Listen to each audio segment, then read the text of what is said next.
So when I go to Starbucks, I usually, if I'm meeting someone, I sit down.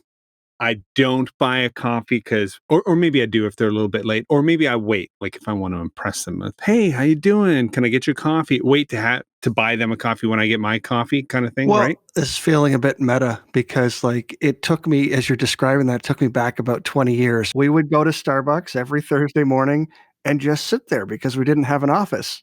So we would just invite other people to our Starbucks to come and meet us.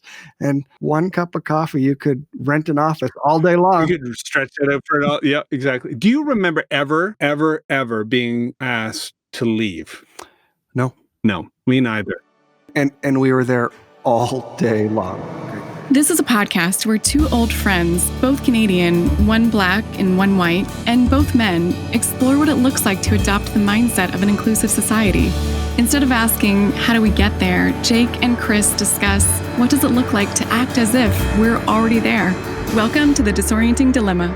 A couple years ago, obviously, I'm sure you remember in Philadelphia, these two black men.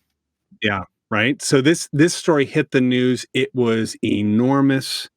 A barista doing what they thought they should do, asked the folks to leave. They said they were waiting for someone. The police got involved. I don't think anybody was arrested or anything like that, but there was a confrontation of sorts. It became a big thing on social media. And so Starbucks, obviously, if anybody doesn't remember this, I don't know what you were doing, because this like occupied the news cycles in the United States anyways for about a week or more. Was it as big in Canada? I can't remember. I think we heard about it here too, and it was a pretty big moment. But I think about that moment and how not just upsetting, but how terrifying that may have been. You know, it's one thing to call the police, but if those folks have had previous interactions with police that haven't gone well, or maybe just believing that a police encounter could end in death. Yeah. Right. This is, it certainly ratchets up the, I'm sitting here hanging out, waiting for a friend or doing whatever they were doing. And the next thing you know, the police are there. Really, that phone call is an important decision in that story if it goes badly. Yeah. I was trying to imagine when I first heard the story, if somebody had said you have to leave until you get a coffee, I probably would have said, well, I'm just explained it. And if they didn't take that explanation, I wouldn't know what to do. And if the police came through, I think, what world are we living in? Like, what? Why did you have to call the police? It just would seem like an unnatural escalation. And that's me as a white guy with all of my privilege being completely disoriented. But unfortunately, in this area of Philadelphia, African Americans are disproportionately stopped by police because it was in the city center city neighborhood more than anywhere else. I guess this is what one of the reports, according to the Washington Post, anywhere else in the United States, which I thought was crazy. So like you're saying, there had to be some learned responses on everybody's side, right? Some automatic settings that just started to click in. Yeah. And I can't imagine what that would have been like to experience that in that way, obviously. Where did that all end up? Well, I mean, I remember that part of the story, but I don't remember the resolution. Yeah. Well, Starbucks, obviously the CEO, Kevin Johnson, issued a statement. He apologized, but he wanted to go a little bit further. So he decided, look, we have 8,000 stores in the US. So on, I think it was May 29th, the end of May or something like that, 175,000 employees were going to go through implicit bias training or unconscious bias training. And for many people, this is the first time they heard the phrase. That phrase has been around for a while, but this is the first time it was front and center. And that was a big deal. Starbucks closing all of their stores. I mean, I think they're open on Christmas Day, for Pete's sake. So that was pretty big. Yeah, well, what'd you say, 8,000 stores, and they closed on one day? One day for an afternoon. Yeah.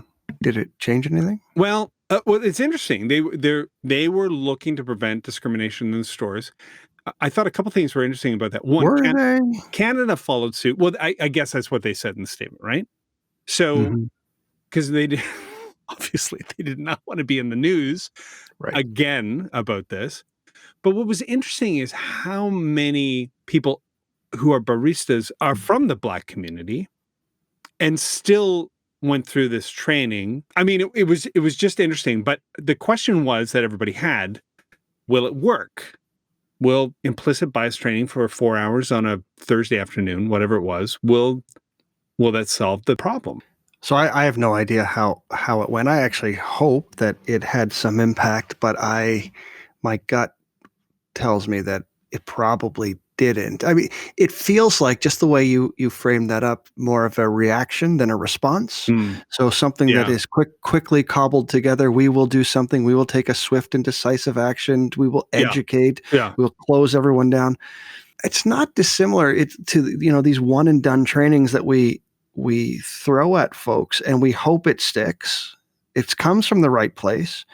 Before we jump on sort of equity, diversity, and inclusion kind of training programs or anything like that, we do this with basic life safety programs too. Lots of businesses will have a one-day workshop in first aid.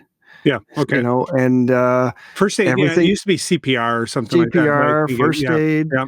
and you throw everyone in the class for an 8-hour session, and then you hope like hell you never ever need it. Obviously, yeah. You never want right? to use And the so you skill. never want to use it. Yeah. The problem is you never use it, so that when you need it, it's gone. Yeah.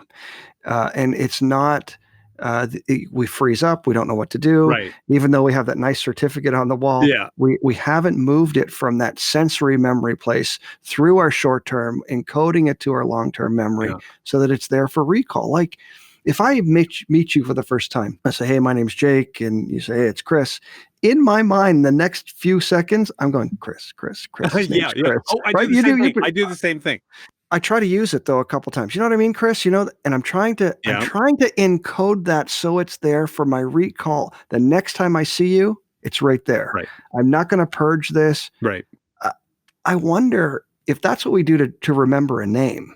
Mm-hmm. If we go through this process to try and encode it in so it's there so we can recall it later, it doesn't sound like that process is there in a one and done training. Like, what is a sustained commitment to constantly rehearsing so that it actually becomes a bit of that second nature, so that you're just going there automatically? Yeah, because you want the information. I did talk to my sister actually is a manager at Starbucks, and she went through it. Okay. And she said it was incredibly insightful. Like, just knowing about this is really interesting. But it's a bit like learning about, like you were saying, first aid or nutrition without ever changing any of your behaviors around what you buy, how you prepare food, what you eat, do you go to the gym? Just knowing about it doesn't make you healthier. Well, no, because I think you're right. Because in knowing, especially around this subject matter, you can't assume that we're starting with a blank slate. Yeah. There is that's actually a great ton of unlearning that has to happen. Yeah. So unlike first aid, I might be going to that session that first day not knowing anything about how to reset a dislocated shoulder. That's all new learning. Mm-hmm. Mm-hmm. But we're wrestling with this. Like, again, this is why I wonder about the effectiveness of a 4-hour or a 5-hour or one-day event. Because what process have you put in place to help people do unlearning? What space have you freed up so that they can learn a different way, have a different perspective, experience the world? It's a really complex thing to throw at someone in a half day. But I get why people would do it. I think it's an important part of the process. And so, just backing up for everybody listening who's thinking, okay, I think I know what you mean by implicit or unconscious bias.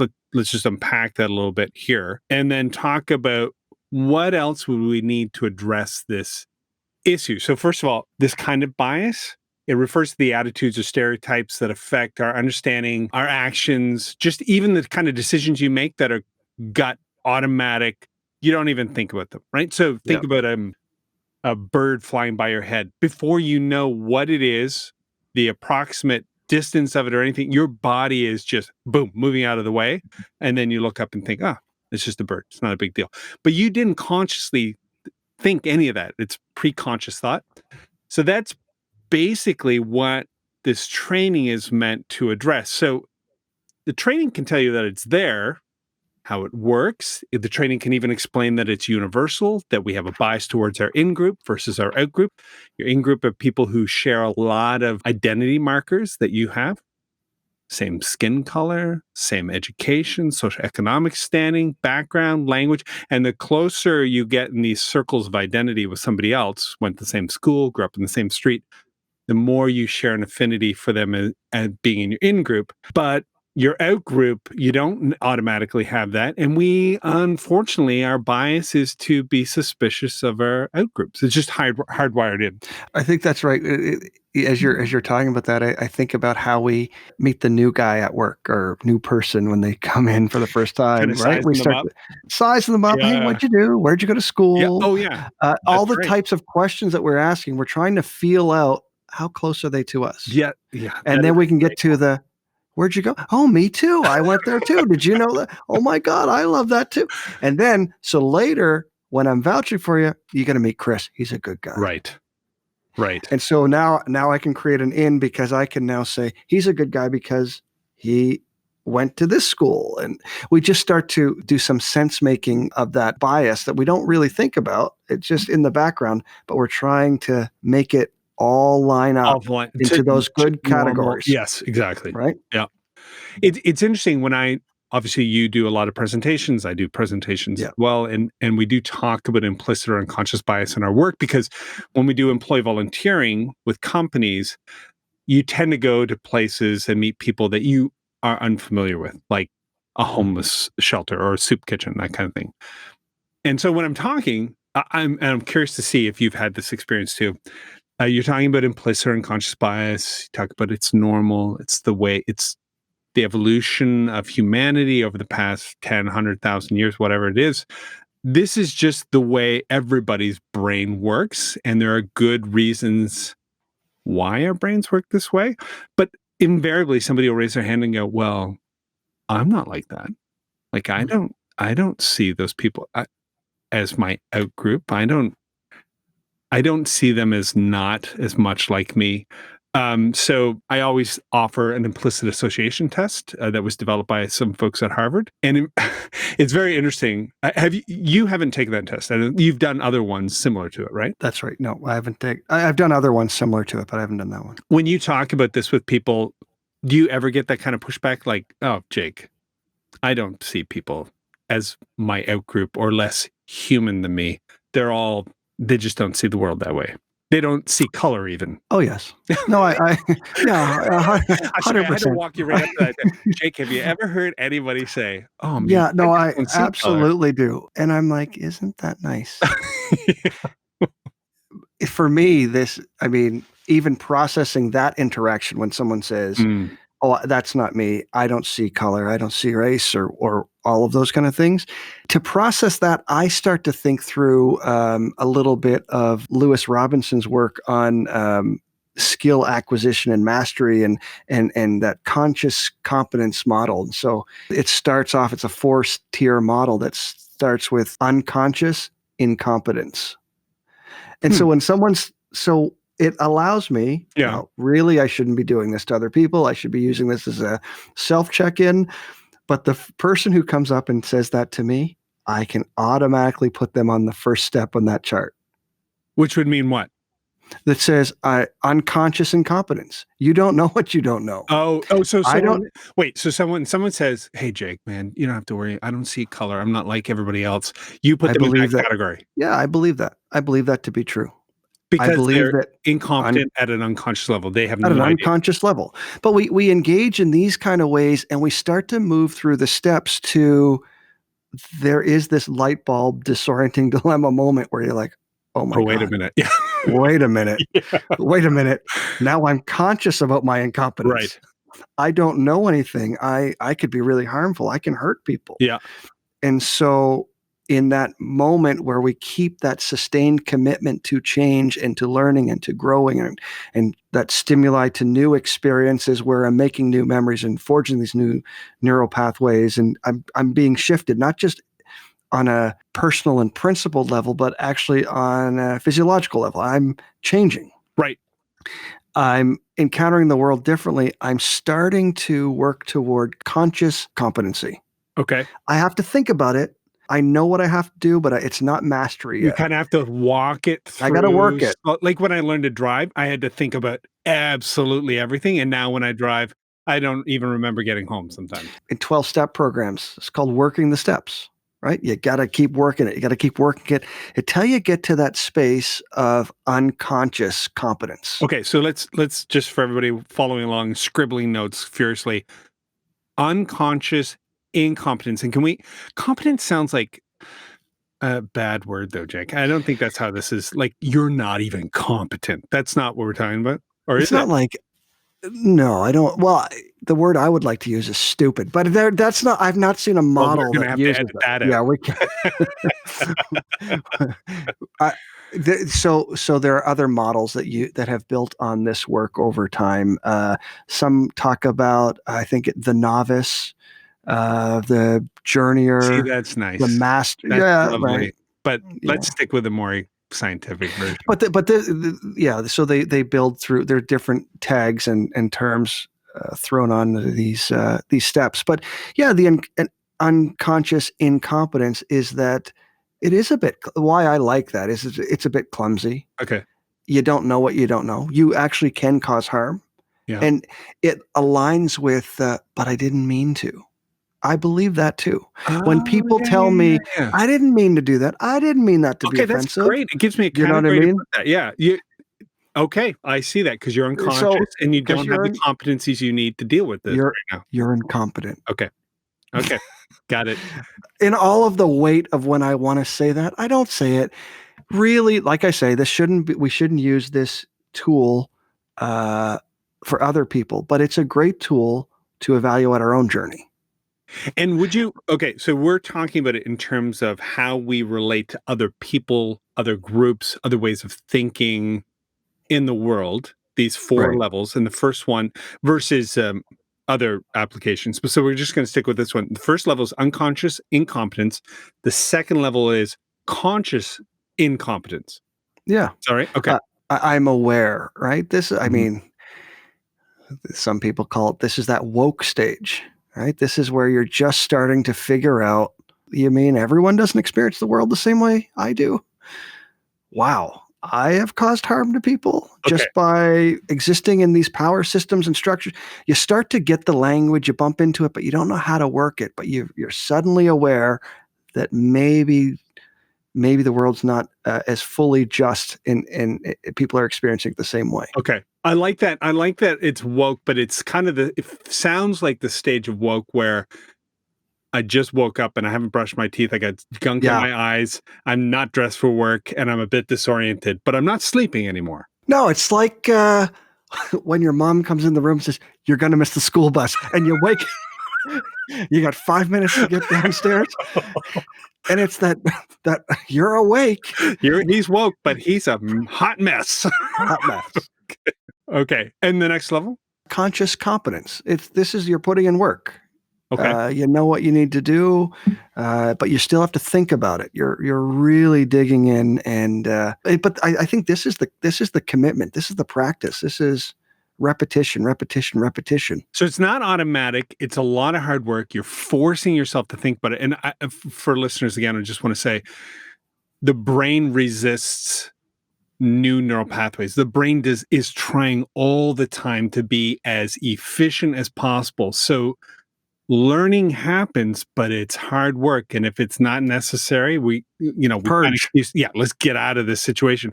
And somebody told me they're in the DEI field, and they said one of the things that we're seeing a lot of is diversity fatigue. People get to this state, they didn't break it down like this, but they get to the stage of they get past woke and they want to do something about it, but it's just such a tough slog, and they keep making mistakes and are embarrassed. And they want to pull out, right? Should try oppression on for if the work, sorry, but if the work of allyship is hard, no, that's you fair. should jump in my shoes. Yeah. Yeah. Yeah, that is a bit. I'm thinking of all the things I shouldn't say right now. Yeah, you're right. That's fair. Try on the other shoe. Okay, so but you said there are 4 levels. Yeah, I think this is sometimes that stage that gets called mastery, from novice to mastery, or this idea of skill acquisition, that you've got it. How do you know you've got it? I actually don't ever think we get it. So this is where we try to not to make the analogy walk and talk and be Okay. everything for, but because I don't think it's built just for this conversation. I think this model works here, but this is where it starts to fall down because the danger is in arriving. The I know it all Yep. is the worst kind of Yep. woke. It is the virtue signaling jerk. Yeah. So, I used to be a there, nice, and now I figured it out. Let me help you with my yeah. fast. Yeah. So I think actually a really comfortable place to get to is somewhere between C and D. That you're or 3 and 4. These 2 steps is that you're consciously competent and you know the things, but as you're working, there are some things that are happening in the background. Yep. There are some things that are happening that you're not thinking about. Yep. And maybe at first they start to surprise you as to how far you've come. But it's important not to rest on that. Keep going. Keep going. Yep.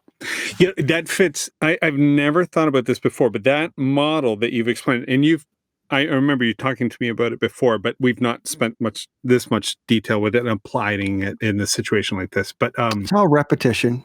yeah, Just trying to encode I it for you. appreciate that. I appreciate it, so I don't lose my first aid training here. But those 4 steps do align nicely with diagrams that I've seen in research I've seen on how neural pathways grow in your brain. So first, you're kind of confronted with a challenge to the way you see the world, which opens you up to curiosity, and then you form some new hypotheses for what may be true, and then you go to the real world and test it, and then you discuss it, you talk about it with other people, process it, makes sense, and then you do the circle again. So you're right, instead of like a progressive with a destination on the end, it feels more like this is a circular process I'm always engaged in. And whenever I realize, oh, there might be a blind spot here, you pull that into the cycle to challenge it and see, to try and be thoughtful about your bias, because I'm full of implicit bias. You are as well. Everybody listening to the show is. But the worst thing about implicit or unconscious bias is you can never see it when you look at it. Just by looking at it, it becomes invisible. You never know it's at play. So you always justify your actions afterwards with rational reasons, but those were not the triggers that initiated the behavior in the first place. Typically, they may have been contextually true, but the hardwire pre-conscious thought is a layer underneath. Yeah, 100%. I think we've been talking a lot about it as an individual journey, and the part that I really value about work that we do sort of with this restorative approach, or this approach that takes and pays attention to the relationships between folks, is that we have other people who can give us some insight. They can give us feedback. They can help us learn. They can help make sense of the world. So we're not stuck trying to figure this all out on our own. Yeah, we have a community. There is something really cool happening with the work group, with that whole group of folks who are going and experiencing it together. Yeah. And when you're talking about, we're talking to each other, we're constantly, that feedback loop is constantly teaching too. So I think that's a missing part of that diagram, because it assumes a whole bunch of individuals, but really we're all connected relational beings. Yeah. And shared experience is profoundly effective in growing and strengthening new neural pathways. If you want to know more about neural pathways, neuroplasticity, neurogenesis, be sure to check out some of the show notes. But also in the show notes is a link to an article that I think underscores what you just said. And the name of the article in Harvard Business Review is Why Diversity Programs Fail. It's a couple of years old. But the authors say, they conclude this: the positive effects of diversity training rarely last beyond a day or two. And a number of studies suggest that it can activate bias or spark backlash, which is, if you look at neuroscience and a lot of the studies around contact theory, social identity theory, and some of the behavioral sciences, it's interesting because they basically say what you just said, Jacob, which is you can learn it, but after a few days, unless you're doing it all the time, it's going to evaporate, right?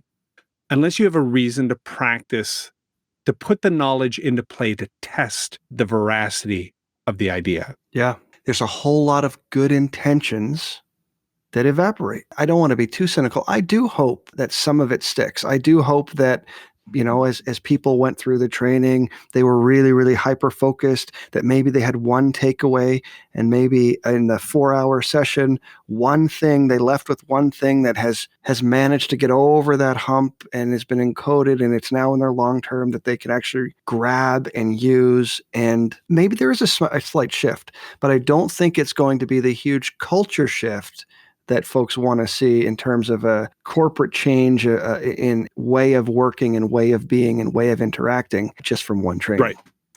Which brings us to the kind of work that we do on my end with employee volunteering, the one and done transactional approach. You go out for one day and do 4 hours. And people hold that up and say, that's going to help with employee sentiment. It's going to make people happier. And they're not wrong. It will for a couple days.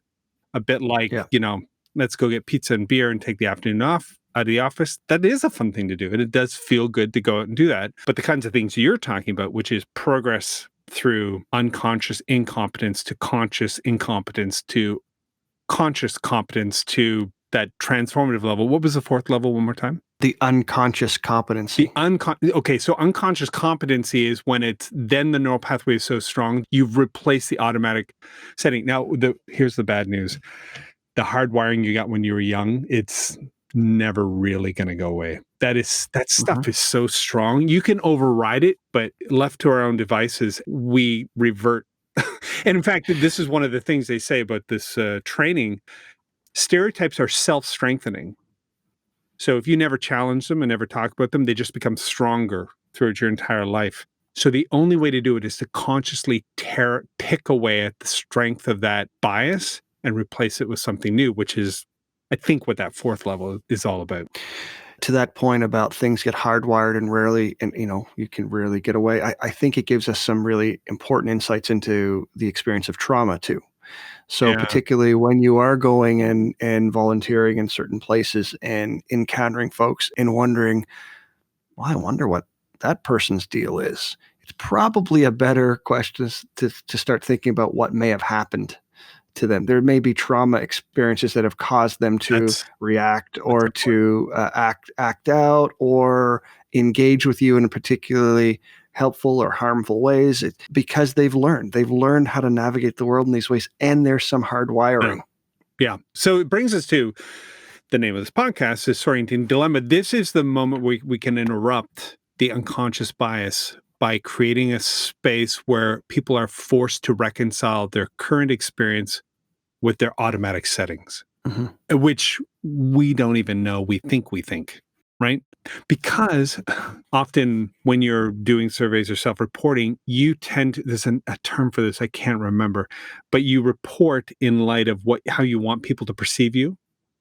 So the only way to get at that is to, like we do, we take people to a soup kitchen, we give them an experience, and hopefully some of them are going to have a disorienting dilemma, which is what I'm experiencing here does not line up with what I feel could be true. Because often those thoughts aren't articulated. They're just like an emotional response.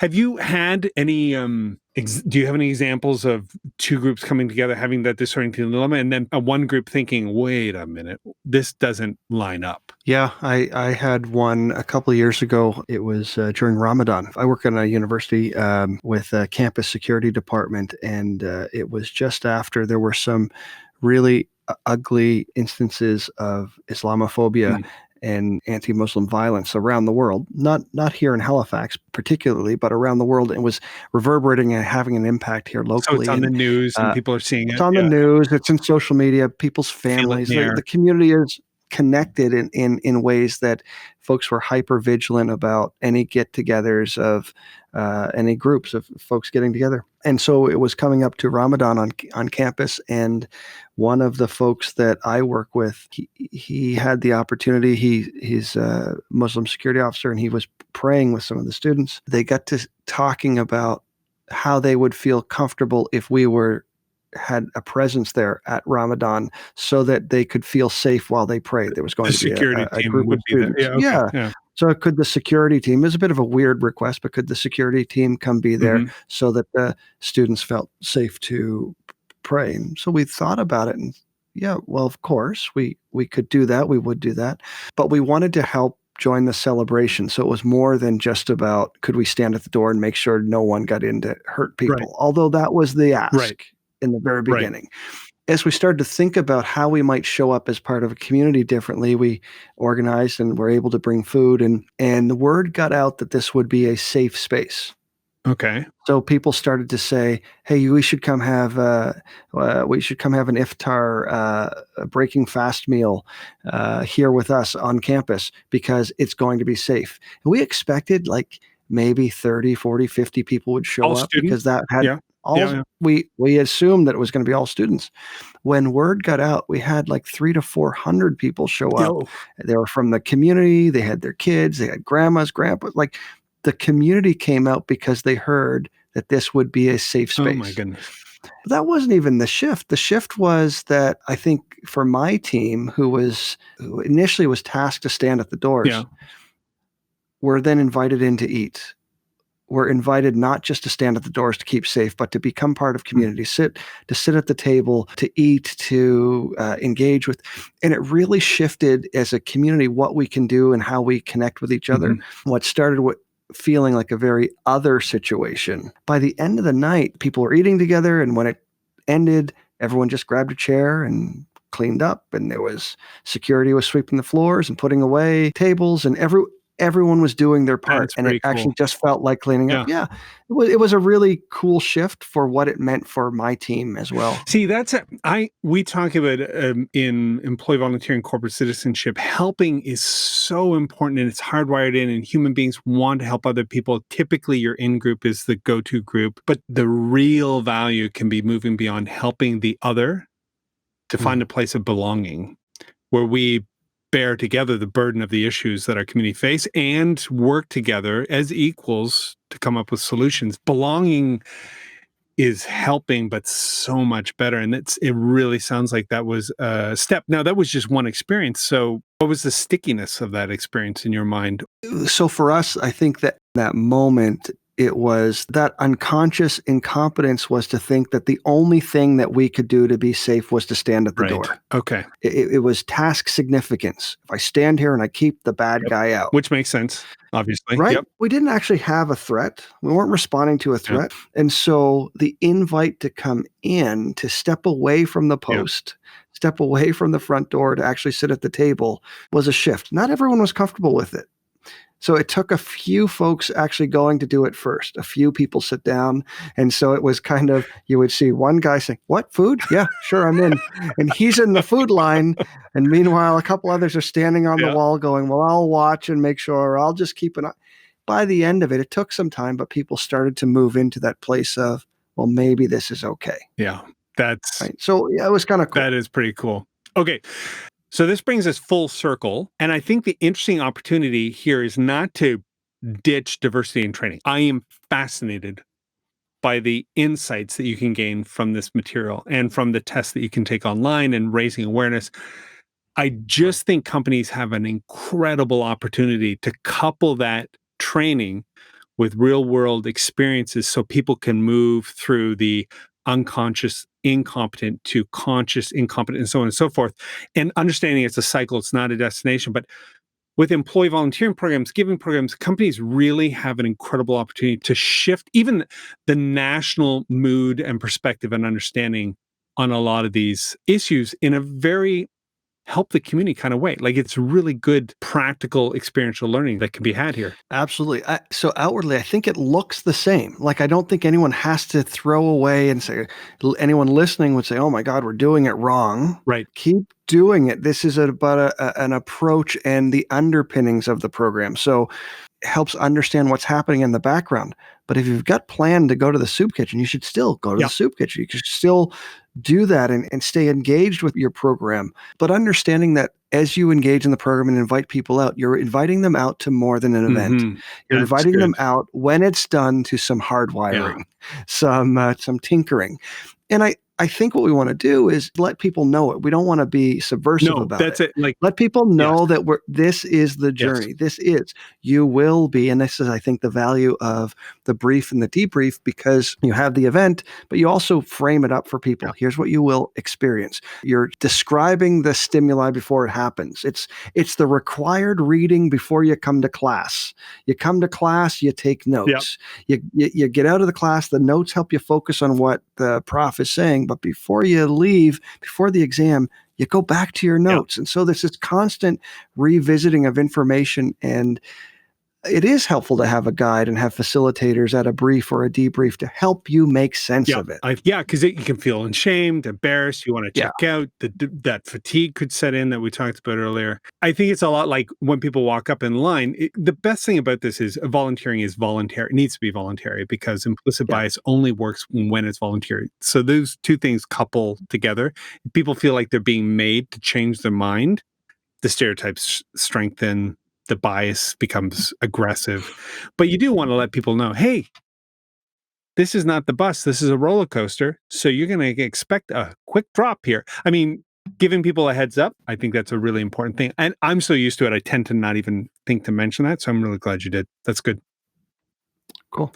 Well, this has been fun. Yeah, thanks. I really appreciate that. That model, I'm going to start trying to use that more, because I think that's very insightful. Is there a name for that model? We'll refer to it in the show notes, but it's that conscious competence model. But I'll drop a link. Yep.